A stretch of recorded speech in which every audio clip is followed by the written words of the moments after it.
Bonjour et bienvenue dans votre émission Mandarin TV Débat. Début juillet, le magazine économique Challenge a publié un numéro spécial sur la Chine, intitulé « Chine. Elle nous fascine et nous fait mal ». C'est un numéro très dense qui comporte 3 parties. Les zones de tension, la grande mutation intérieure, grandeur et dérapage industriel. Avec Gilles Fontaine, rédacteur en chef de Challenge et co-auteur avec Éric Scholl du livre « Il est midi à Pékin », nous avons déjà mené des discussions autour de ces 3 questions. Aujourd'hui, nous abordons avec lui un sujet d'actualité. Il s'agit des positions françaises et européennes à l'égard des tensions qui ne cessent de croître entre les États-Unis et la Chine. Face aux tensions sino-américaines, quelle est la position française ? Alors écoutez, je pense que là... Que ce soit au sommet de l'État ou au sein des médias français que vous représentez en partie, voilà. Il n'y a pas de... Enfin, d'un point de vue des médias, il n'y a pas de position, heureusement, d'ailleurs, il n'y a pas de position officielle, mais le... Et quel est votre ressenti? Non, moi, mon ressenti, c'est que je pense que si vous prenez un magazine comme Challenge, on essaie toujours de voir quand même les choses avec un œil critique, et pas bienveillant, mais critique. Et donc, on peut être assez critique sur la façon dont opèrent parfois certains industriels ou certains hommes politiques chinois, mais de la même manière, on le fait avec les Américains. Enfin, on fait beaucoup de dossiers dans Challenge sur l'ultra-puissance, par exemple, des GAFAM et le mauvais côté de ce rêve américain. Voilà. Donc, ça, c'est pour la partie des médias. Enfin, on essaye, c'est vrai, de toujours être très critique, mais constructif. Après, d'un point de vue politique, moi je pense qu'il n'y a pas une position européenne. C'est peut-être ça le problème, mais qu'il y a plusieurs positions. Et que ce que va penser par exemple Macron n'était pas forcément ce que pensait Merkel. Et d'ailleurs, on a vu que parfois Merkel prenait des libertés et parlait un peu en son nom propre au lieu de parler au nom des autres pays européens, que ce soit vis-à-vis de la Chine ou que ce soit d'ailleurs vis-à-vis de la Russie, et ce qui pouvait parfois faire un petit peu de mal à la relation franco-allemande, où Emmanuel Macron a toujours essayé d'avoir une position, d'après ce que j'en comprends, assez, en tout cas réservée par rapport à la Chine. Enfin, en tout cas, il n'a jamais non plus rompu le cordon, puisqu'il a effectué un voyage là-bas, que ça s'est très bien passé. On a l'impression... Excusez-moi. Non, et que ça s'est soldé par une série de contrats intéressants pour les entreprises françaises. Mais je pense que là, on essaye d'être dans cet esprit en France de coopération, coopétition, comme on dit, mais tout en gardant une certaine vigilance sur certains dossiers qui font peur, qui font peur et qui irritent les Européens, notamment sur le volet des droits de l'homme. Dans votre dossier, vous avez cité une phrase d'Emmanuel Macron, je cite, « La Chine ne fait pas partie de la géographie atlantique ». Ou alors, ma carte a un problème. Alors, comment le message s'adressait plutôt aux Américains qu'aux Chinois. C'est ça, tout à fait. Ça s'adresse aux Américains, c'est-à-dire, quelle est la position... Enfin, à travers cette phrase, est-ce qu'on pourrait, on va dire, essayer de comprendre la position de Macron par rapport aux tensions sino-américaines? Je pense que c'est assez... Pour moi, là-dessus, on est moins justement dans une position, dans une analyse ou dans une intervention dans les relations sino-américaines qu'une relation entre Européens et Américains, puisque Macron faisait référence à l'Alliance Atlantique et à la position américaine vis-à-vis de ses alliés. Et on l'a vu d'ailleurs encore récemment, malheureusement avec l'Afghanistan, où on sent que les alliés d'hier ne sont plus, pour les Américains, donc les Européens, ne sont plus forcément les alliés privilégiés d'aujourd'hui. Et qu'aujourd'hui, la préoccupation des Américains, c'est plus l'URSS avec ses missiles nucléaires, c'est plutôt la Chine. Oui, c'est clairement la Chine. Et que donc, comme ils peuvent plus aujourd'hui opérer et jouer les gendarmes du monde comme ils avaient l'intention de le faire un peu partout sur la planète. Ils concentrent plus leurs efforts sur l'Asie-Pacifique. Ceci dit, on ne les voit pas non plus monter tellement en puissance là-bas. Enfin, mais en tout cas, c'est pour le moment. Mais c'est le message. C'est pas un message nouveau de l'administration américaine. Ce message, il est récurrent.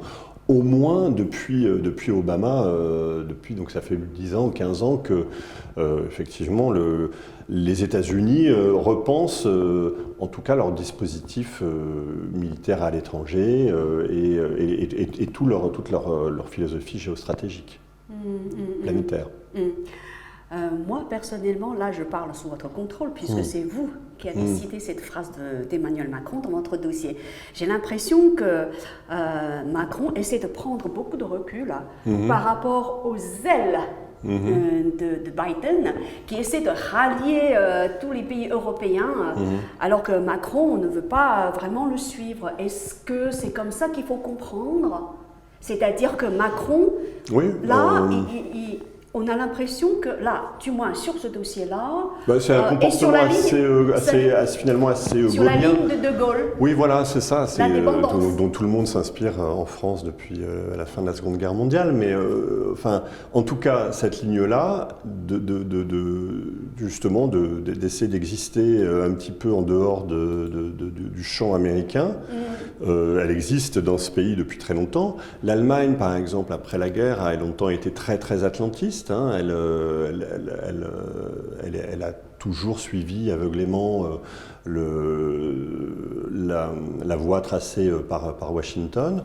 En France, c'était un peu plus sinueux, mais malgré tout, le pays était aussi assez atlantiste. On l'a vu sur pas mal de sujets, économiques, militaires, évidemment.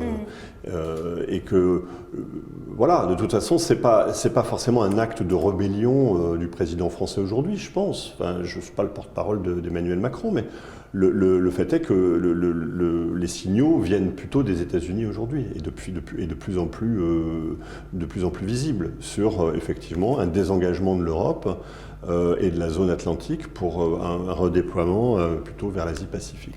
En fait, dans votre dossier, il me semble que vous n'avez pas vraiment approfondi la position française face aux tensions sino-américaines. Pas vraiment. Non, ça fera l'objet peut-être d'un autre dossier. Oui, parce que c'était pas l'objet.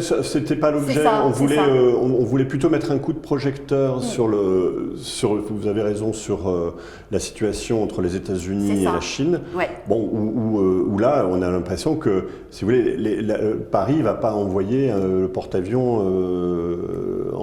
son porte-avions en mer de Chine alors que les Américains le font. Un vaisseau, il me semble. Oui, mais juste avant l'Angleterre, je crois, en mer de Chine. Oui, mais c'est ça, mais je pense pas qu'on ait les moyens. Enfin, l'idée, c'est qu'on n'a pas les moyens de déployer grand monde en mer de Chine. C'est ça que je voulais dire. Mais alors que les Américains, eux, sont sur tous les fronts et voilà, et régulièrement des incidents. On l'a vu. En mer de Chine, entre des Américains qui estiment être dans leur bon droit et des Chinois qui estiment qu'on viole leurs eaux territoriales et ça se termine pas toujours bien. Ça, c'est un sujet complexe qu'on aura l'occasion d'aborder peut-être avec un spécialiste des droits internationaux. Ça, c'est passionnant comme sujet. Voilà, passionnant, oui.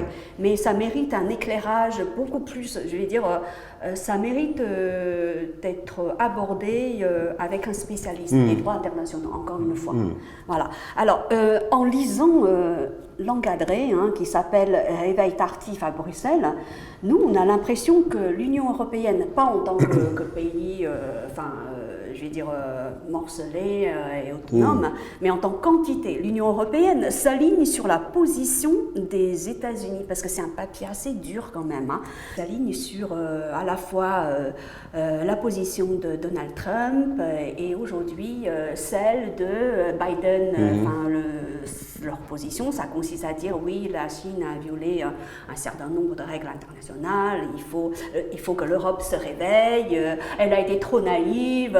Et pourtant, il me semble qu'au cours des dernières décennies, grâce à l'OMC, grâce aux échanges internationaux, grâce à la mondialisation, bon, bien sûr, il y a eu des perdants, hein, mais il y a eu beaucoup de gagnants aussi, eh bien, l'Europe et la Chine a été une logique gagnant-gagnant, quoi. Non, je pense pas, non. Vous ne croyez pas? Non, ben non, justement, d'un point de vue strictement économique, c'est pas du tout gagnant-gagnant. Je pense que la Chine... Il y a un perdant, il y a un gagnant. Ah bah, d'abord parce que aussi, enfin, les Européens se sont... n'y sont pas allés unis. C'est ça, le problème était que les Européens étaient assez désunis, aussi bien vis-à-vis de la Chine que vis-à-vis des entreprises de technologie américaines. Mais là, justement, c'est le problème encore de l'Europe aujourd'hui, qui avance un petit peu en mode désorganisé face à des grandes puissances que sont les États-Unis ou la Chine, qui elles sont extrêmement structurées et très très bien organisées. Et je pense que parce que c'est un pays uni. Oui, mais aussi parce que il y a eu alors on va pas refaire toute l'histoire, mais il y a eu vraiment un dumping sur sur les salaires, sur plein de choses, enfin, et que les entreprises françaises ne peuvent plus se bagarrer à armes égales sur des mêmes produits fabriqués en Chine et en Europe aujourd'hui. C'est assez clair. Vous voulez dire par là qu'il faut que, encore une fois, l'Union européenne s'unisse? Je veux dire qu'il faut que c'est ça l'Union votre européenne, message à travers ce papier. Il faut que le message soit plus... Je pense qu'on le voit de l'Europe, on l'entend pas. C'est-à-dire qu'on entend de temps en temps Merkel, on entend de temps en temps Macron, Boris Johnson aujourd'hui, mais on entend très peu Bruxelles sur ces sujets-là. On commence à les entendre un peu plus sur des volets de concurrence, notamment américains, puisque de plus en plus de groupes américains se font sanctionner aujourd'hui pour abus de position dominante, etc. Comme Google, par exemple. Mais sur le volet chinois et dans les négociations internationales, on entend assez peu, la voix de l'Europe. C'est dommage.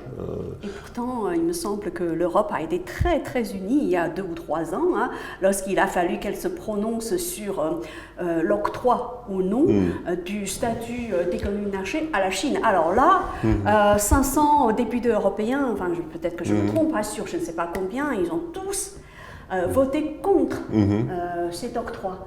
Et là, pour une fois, l'Europe a été très unie quand même. Hein. Donc c'est plutôt bien quand de temps en temps l'Europe s'exprime d'une seule voix. Enfin là, vous parlez du Parlement, vous ne parlez pas de l'exécutif. Parlement, oui. Voilà, et c'est l'exécutif qui négocie, ce n'est pas les parlementaires. Mais voilà, enfin en tout cas, on voit bien aujourd'hui la désindustrialisation, quand on parle de désindustrialisation de la France. Alors, on a évidemment aussi notre part là-dedans, mais ce qui n'a, encore une fois, ce qui n'a pas plu aux Européens, ce qui ne plaît pas aux industriels français, c'est qu'on a l'impression que les règles ne sont pas respectées de la même façon des deux côtés. Voilà. Alors, sur la position européenne face à la montée en puissance de la Chine, face aux tensions entre la Chine et les États-Unis, j'ai encore une question que je voudrais poser sous un autre angle. Dans la mesure où, tout le monde le sait, tout le monde l'a constaté, la montée en puissance de la Chine est irrésistible. Les États-Unis et l'Union européenne ne devraient-ils pas considérer l'arrivée de la Chine sur la scène internationale comme une opportunité plutôt qu'une menace? Aujourd'hui, on a l'impression que les États-Unis et l'Union européenne considèrent la montée en puissance de la Chine comme une menace. Et d'ailleurs, le mot revient sans arrêt, c'est récurrent. Et dans la presse française, ça revient à tel point que le grand public, qui n'est pas au fait de ce qui se passe, pas au fait que vous avez eu la chance et l'occasion de vous rendre en Chine à plusieurs reprises, vous savez ce qui se passe. Eh bien, le Français moyen, il ne le sait pas. Et du coup, quand on lui parle de la Chine, il répond « la Chine, c'est une menace ». Alors, justement, est-ce qu'il ne faudrait pas voir les choses autrement, considérer la Chine, cette Chine-là, comme une opportunité? C'est le message que ressasse sans arrêt M. Jean-Pierre Raffarin. Oui. Enfin, moi, je pense pas. En tout cas, on n'a pas employé ce mot dans notre dossier. Enfin, nous, on n'a pas. Dans une relation entre deux puissances, il y a toujours évidemment des menaces des deux côtés. Alors je pense qu'aujourd'hui, l'ultra-puissance de la Chine fait peur aux Européens. C'est-à-dire que voilà, l'Europe est un marché de quelques 350 ou 360 millions d'habitants, oui c'est ça. La Chine, c'est à peu près 4 fois ça. Et les moyens ne sont pas les mêmes, les règles de marché ne sont pas les mêmes en Chine et sur la concurrence, notamment sur plein de choses, sur comment l'État finance ses entreprises. On n'a pas du tout, on ne se bat pas avec les mêmes armes. C'est très important de comprendre ça. Donc bien sûr que je pense qu'il faut aussi comprendre que pour les Européens, la Chine, c'est à la fois une opportunité, parce que c'est un marché énorme, hein, notamment pour les grands groupes de luxe qui marchent très très bien en Chine. Voilà. En particulier. Et à la fois aussi une menace, parce que beaucoup d'industriels estiment qu'ils ne se battent pas à armes égales quand on parle de compétition, quand on parle des aides d'État aux entreprises, quand on parle d'échanges technologiques ou effectivement aussi d'espionnage. Il y a eu des cas, enfin Airbus a eu des problèmes aussi de la même façon qu'on a pu avoir des problèmes avec la Russie ou le RSS à un moment donné, mais effectivement ce problème de la propriété intellectuelle aussi est extrêmement important. Comment est-ce qu'en Chine on protège sa propriété intellectuelle ou sa marque quand on est une entreprise française? Beaucoup d'entreprises françaises se sont cassées les dents là-bas et ont eu d'énormes problèmes, et c'est pas normal. Mais il me semble que récemment, le gouvernement chinois a pris beaucoup de mesures pour justement améliorer les pratiques chinoises en matière de propriété intellectuelle. Peut-être que vous pourriez faire un reportage là-dessus pour voir quelles sont les bonnes pratiques, par exemple. Bien sûr, voilà, mais il faudrait voir effectivement si les choses changent concrètement, et bien sûr, vous avez raison.